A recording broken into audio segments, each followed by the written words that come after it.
Está bien. Ahora sí, ¿no? Vale, fenomenal. Bueno, de nuevo, un poco por necesidad. Me toca ser el suplente de la predicadora titular, pero bueno, como decía Ana, seré yo el que traiga hoy el mensaje. Y es un mensaje que he titulado Momentos que aparecen en la Biblia, concretamente en el Nuevo Testamento, concretamente van a ser todos del libro de Hechos, y son momentos que el Dios de la Biblia proporciona, y son momentos que responsablemente las personas que reciben esos momentos pues usan bajo la soberanía de Dios para anunciar el mensaje del Evangelio, y son momentos que el Dios de la Biblia va a usar para, a través de estas personas, pero el Dios de la Biblia va a usar para extender el mensaje de su evangelio. Momentos con los que el Dios de la Biblia nos va a enseñar cosas, porque resulta que además de ser el Dios de la Biblia, pues también es el Dios de nuestra vida. Y cuando ponga alguno de esos momentos en nuestra vida, que los está poniendo ya, aunque quizás no lo estemos viendo, pues lo esperable por la acción del Espíritu Santo es que nosotros lo aprovechemos responsablemente y en su soberanía, y si es su voluntad, pues ya los usará para extender el mensaje del Evangelio. Momentos. He elegido 4 momentos del libro de Hechos en los que ocurren todas estas cosas, y había pensado en deciros, bueno, pensad 4 momentos, ¿no? Para ver qué os viene a la cabeza. Voy a acotarlos un poco más para ir un poco más deprisa. Si os hago que penséis en un momento Pedro, en un momento en el que Dios usa a Pedro para extender el mensaje del Evangelio, ¿cuál os viene a la cabeza? Pueden ser varios, pero a la mayoría casi con seguridad os estará viniendo a la cabeza Pentecostés. Casi con seguridad. Vamos a empezar por ahí, vamos a empezar por el capítulo 2 de Hechos, y permitidme que me extienda en esta predicación de Pedro, como no me voy a extender en los demás momentos, ¿no? de la predicación de hoy. Contextualizando, Hechos capítulo 2, ¿qué ha ocurrido? El Señor vino a la tierra, el Señor vivió, el Señor ha muerto, el Señor ya ha resucitado, ha estado 40 días explicándole a sus discípulos qué es lo que ha pasado, ha ascendido, y justo antes de ascender, Jesús le dice a sus discípulos que esperen porque van a recibir poder, van a recibir el poder de Dios, y ese poder, como sabemos, ese es el Espíritu Santo, y es el que empieza a actuar, y es cuando los discípulos del Señor empiezan a alabar de una manera única e irrepetible, que es lo que ocurre en Pentecostés, es cuando arranca la iglesia primitiva con una impresionante predicación de un Pedro llenito hasta arriba del Espíritu Santo, que empieza su predicación respondiendo a una pregunta de la multitud que allí había, que era: ¿qué está pasando? Hay una pregunta, y Pedro responde a esa pregunta. Los apóstoles están llenitos del Espíritu Santo y están anunciando las maravillas de Dios de una forma en la que cada uno las recibe del idioma de su padre y de su madre. Milagrosamente hablando, los apóstoles están hablando el mismo idioma de las personas que están allí. Y muchos, la mayoría, maravillados, dicen: ¿qué está pasando? ¿Cómo es esto posible? Y otros, algunos, los que sea, pues dicen: bueno, esta gente está borracha. Y justo ahí, unos maravillados que se preguntan qué está pasando, y otros diciendo: esta gente está borracha, justo ahí es cuando Pedro, delante de una multitud perfectamente conocedora de las Escrituras y deseosa por el momento cultural y sociopolítico que estaba viviendo Jerusalén en ese momento, deseosa de que el Mesías prometido llegue, ese es el momento Pedro, una multitud conocedora de la palabra y deseosas de encontrarse con el Salvador de Israel, justo en ese momento Pedro arranca y dice: esta gente no está borracha, son las 9 de la mañana. Lo que en realidad ocurre es lo que anunció el profeta Joel. En realidad, lo que ocurre es lo que anunció el profeta Joel. Pedro sabe que los que están ahí son judíos, y sabe que los judíos que están allí saben quién es Joel y saben lo que Joel dijo. Por lo tanto, Pedro sencillamente conecta con las Escrituras, que es el punto que tienen en común. Pedro arranca su discurso conectando. En realidad lo que ocurre es lo que ya dijo el profeta Joel. ¿Y qué es lo que dijo el profeta Joel? Pedro lo explica. Joel dijo que Dios dijo que en los últimos días derramaría su espíritu sobre todo, y reitero, todo el género humano, y que eso es lo que estaba pasando. Se estaba derramando el Espíritu de Dios. Derramaré mi Espíritu sobre todo el género humano. Derramaré. No espolvorearé, no rociaré, no fumigaré, derramaré en abundancia, como la lluvia del mes pasado, derramaré. Qué montón de Espíritu Santo ha tenido que caer desde entonces hasta hoy, derramándose, no pulverizándose. Derramaré sobre todo el género humano. Y los que lo reciban, los que estamos aquí y lo hemos recibido, profetizarán. Me encanta ese versículo 28 de Joel capítulo 2, me encanta ese profetizarán. Ya se profundizó en él en su momento, pero hoy nos quedamos que ante un montón de personas conocedoras de las Escrituras, Pedro conecta con las Escrituras. Y cuando conecta, cuando ya está hablando el mismo idioma, y yo me pregunto en qué idioma le hablamos nosotros a las personas que tenemos cerca, si le hablamos en uno que pueden entender o le hablamos en cristiano. Cuando Pablo conecta, es entonces cuando Pedro describe a Cristo como un hombre acreditado por Dios ante vosotros, con milagros, señales y prodigios, los cuales realizó Dios entre vosotros por medio de él, como bien sabéis. 3 palabras. Como bien sabéis. Y punto. Pedro suelta este hecho de Cristo y de los milagros y no explica nada más porque la gente que está allí bien lo sabe porque lo han visto. Y como lo han visto, no ponen en duda los hechos milagrosos de Jesús. Si los milagros de Jesús son mentira, la iglesia primitiva no arranca en Pentecostés. Algo tan grande y tan duradero como la iglesia no puede arrancar encima de una mentira tan gorda delante de tanta gente. Imposible. Y con ese argumento de base, y que todo el mundo asume, pues Pedro engancha con la vida de Jesús, habla de la muerte de Jesús, y especialmente me impacta cómo habla de la resurrección de Cristo cuando dice que Dios lo resucitó, versículo 24, librándolo de las angustias de la muerte, porque era imposible que la muerte lo mantuviera bajo su dominio. Era imposible. Y tampoco nadie lo pone en duda, porque o lo habían visto ellos o lo había visto el vecino de al lado. Y nadie pone en duda la resurrección de Jesús. Y dice, era imposible. La paga de la separación de Dios, hablando en cristiano, la paga del pecado en singular, la muerte. Lo que se espera recibir, lo que hay que recibir por ocupar, consciente o inconscientemente, el papel que Dios tiene en nuestra vida, la paga de querer ser Dios en nuestra vida, la cara de querer, la consecuencia de alejarse de la vida. Si la consecuencia de alejarse del calor de la hoguera es recibir frío, la consecuencia de alejarse de Dios, que es la vida, es la muerte física y espiritual. Y como Cristo no se alejó de Dios ni mientras que vivía, ni en su esencia, porque siendo 100% hombre, no dejó de ser 100% Dios, por eso la muerte no pudo retener. Impactante. Genial la explicación de Pedro. Alguien que me está escuchando dirá, ¿qué se ha tomado a las 12 de la mañana? Igual. Pero miles de personas sí que encuentran lo que estaban buscando. Miles de personas ávidas de la palabra de Dios se encuentran con la palabra hecha carne en la persona de Jesús. Y entre borracho y borracho, el evangelio de gracia se derrama. Se derrama y cala.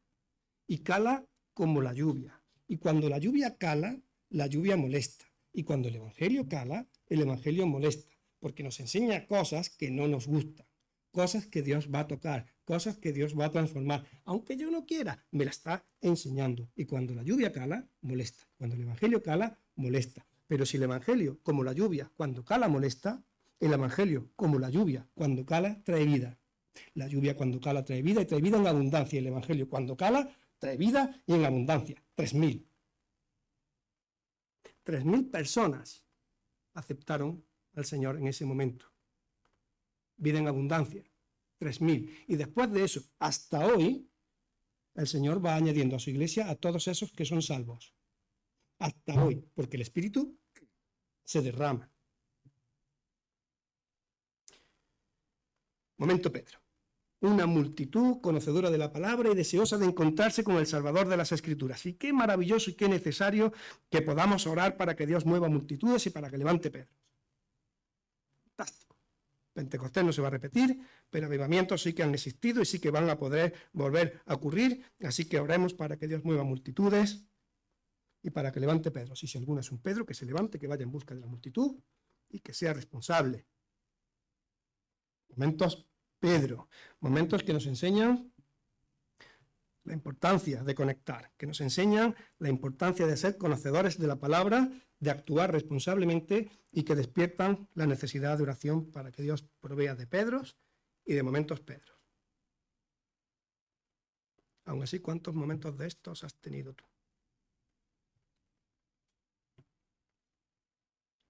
Segundo momento. Momento Felipe. Si pensamos en momentos Felipe, lo mismo. Si hago así, la mayoría se nos viene el mismo momento a la cabeza. El etíope.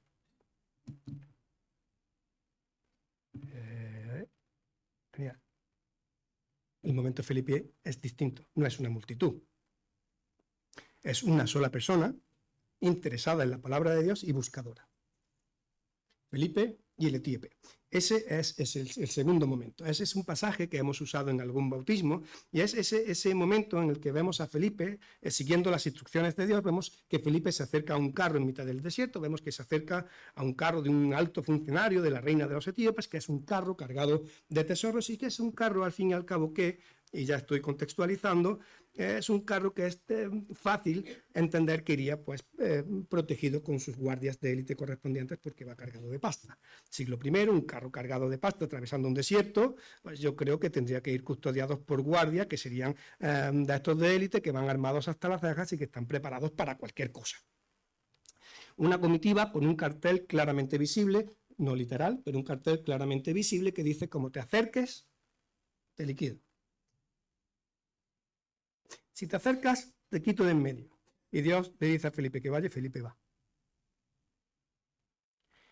Y para los que después de hoy os dé por leer y recordar el texto cuando Felipe va, uno de los datos objetivos que aparecen en el pasaje, uno de esos datos que llaman la atención, no es la cantidad de oro que va en el carro, eso no es importante, en absoluto es importante, pero lo que sí es importante y es un dato objetivo que aparece es que el etíope ni va leyendo informes ni va cuadrando números de la cantidad de pasta que lleva, sino que lo que este señor etíope va leyendo es al profeta Isaías.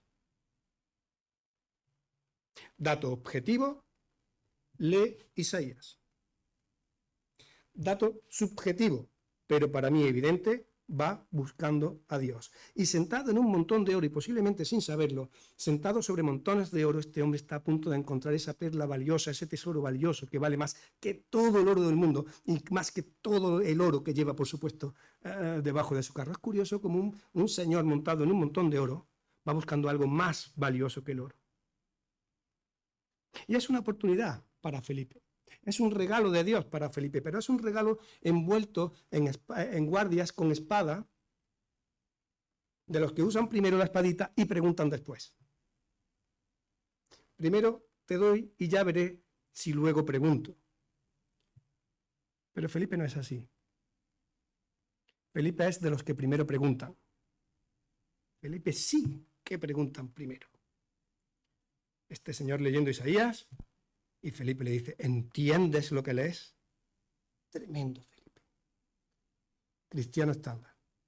Un señor leyendo Isaías. ¿Tú sabías que Isaías, cuando dice que mi siervo será levantado? ¿Tú qué sabes? Lo que el otro sabe, si no le preguntas. ¿Qué explicación le estás dando a alguien si no te interesas por saber cuál es su punto de interés?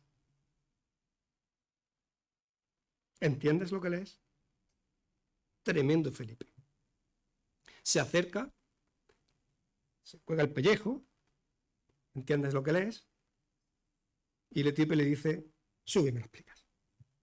Maravilloso el amor de Dios.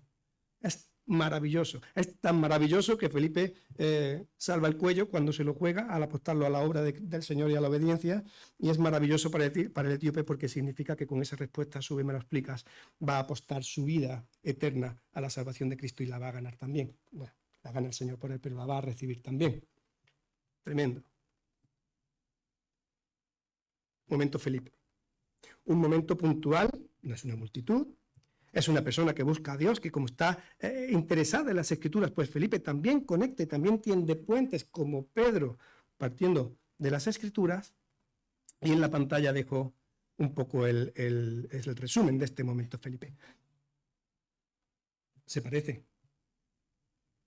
La aplicación práctica rápida se parece. Hasta ahora, 2 momentos puntuales con las Escrituras como puente. Tercer momento. No sé si he metido antes, mientras que hablaba de Pedro, se me ha escapado un Pablo. Es posible. Cuando hablamos de extender el mensaje del Evangelio, pues pensamos automáticamente en Pablo. Ahora, ¿qué momento elijo de Pablo? Porque si a Pedro no íbamos a Pentecostés y con Felipe no vamos al etíope, ¿con Pablo cuál? Hay un montón.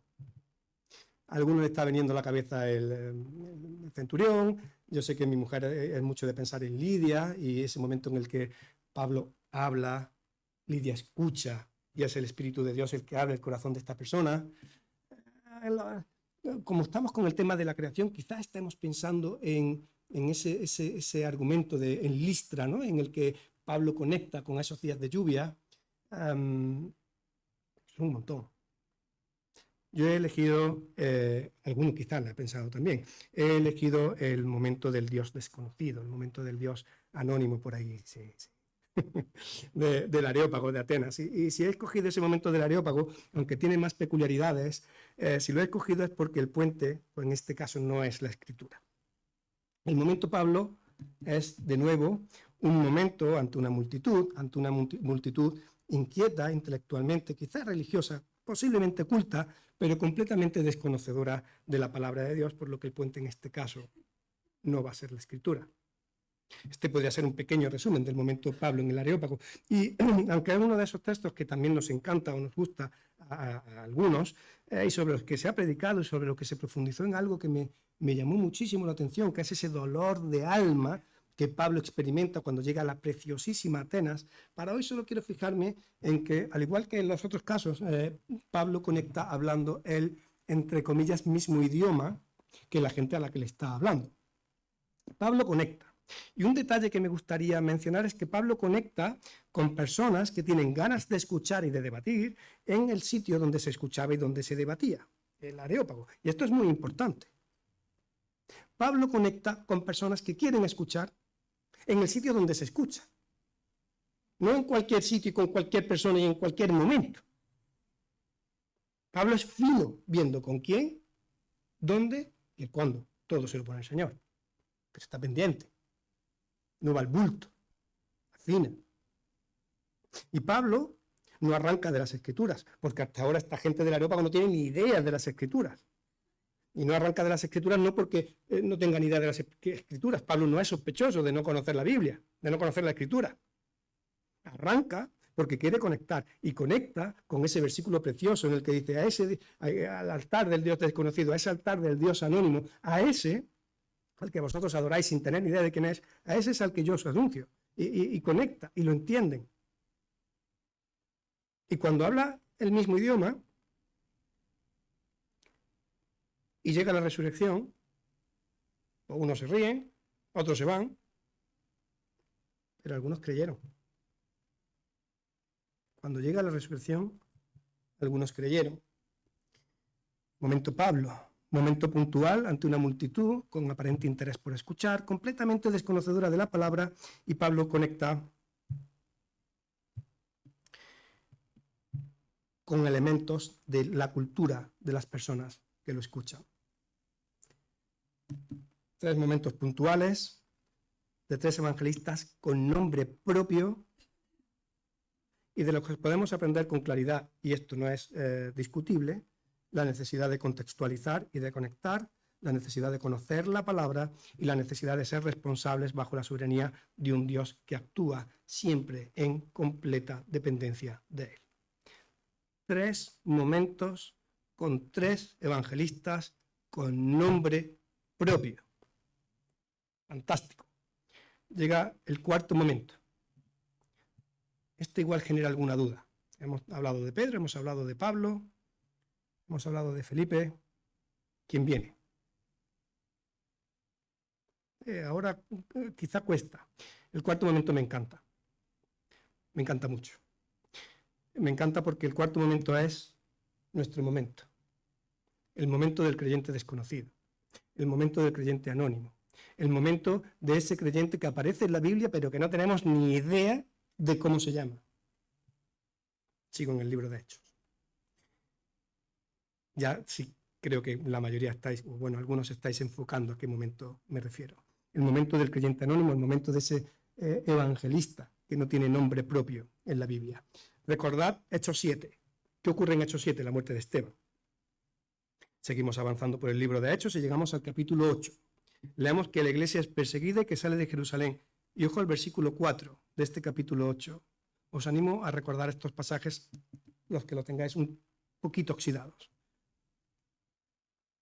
Los que fueron esparcidos iban por todas partes anunciando el Evangelio. Creyentes anónimos, sin nombre propio. Salieron esparcidos y iban por todas partes anunciando el Evangelio. Saulo, antes de ser Pablo, persigue.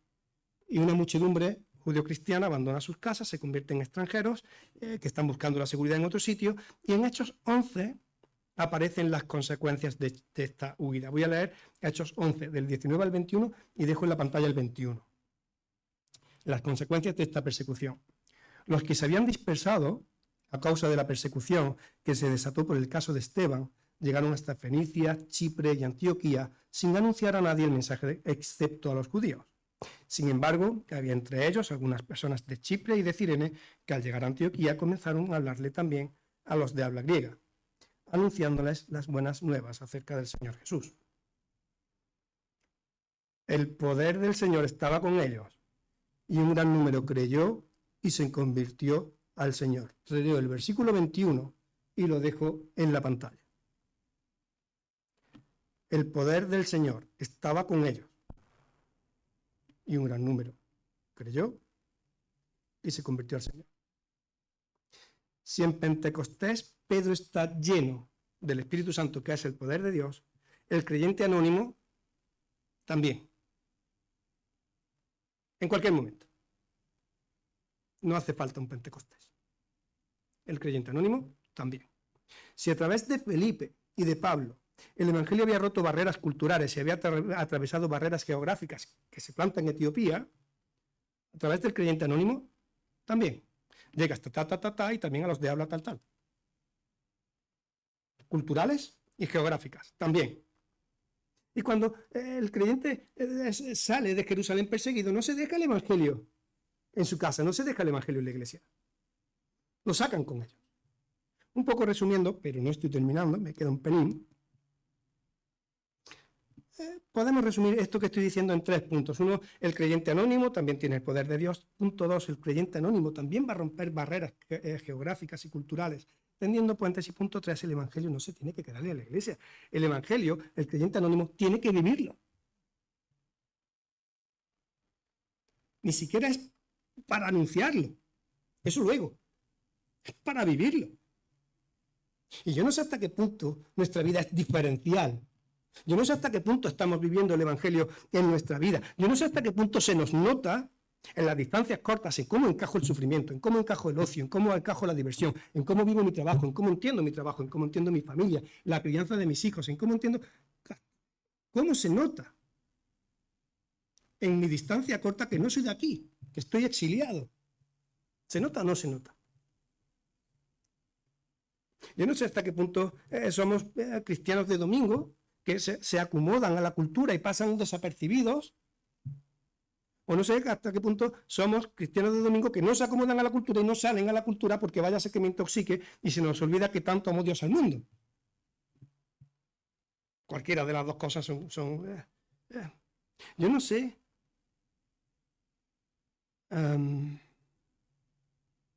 Si el Evangelio se queda en la iglesia y para los predicadores y para los pastores y para esa gente, o si sale a la luz en nuestra vida. Y queridos, nuestra vida no es un momento puntual. Nuestra vida es nuestro momento. Y el Señor nos está poniendo este momento para vivirlo. Tu vida es tu momento. No la pierdas.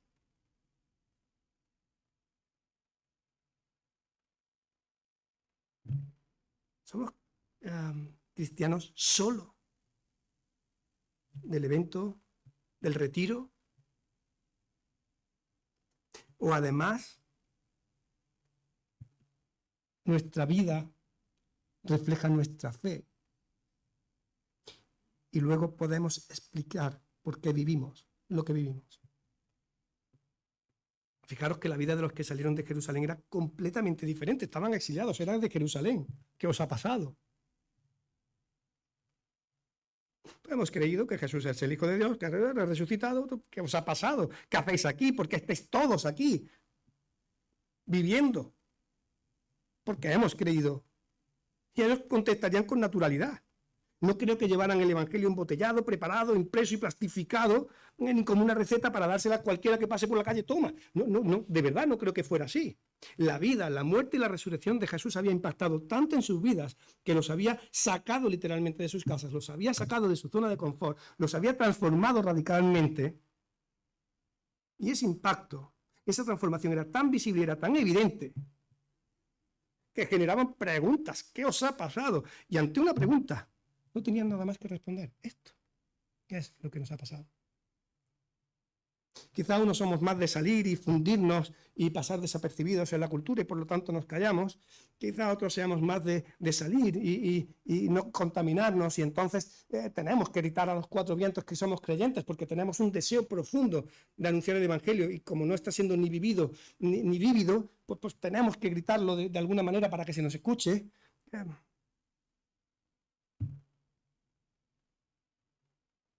Pero la vida del cristiano es otra cosa. Fijaros, esta gente de Jerusalén.